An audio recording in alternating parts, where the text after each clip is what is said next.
Alright guys, I'm back. So I'm going to run the tub with just the jets. So I basically have the cord and put a cord cap on it.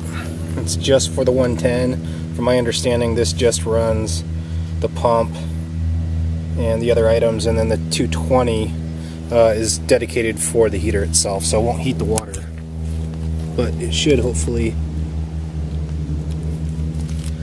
do something. Let's see here.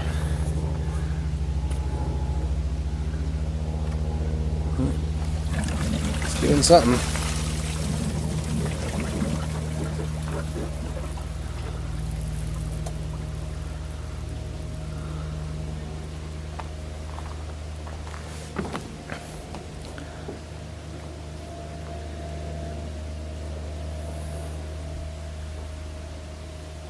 So it looked like it attempted to do something.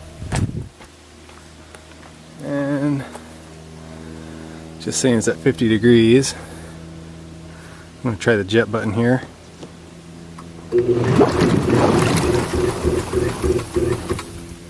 So the pump didn't like that. It turned off. So, not really sure. We still have power.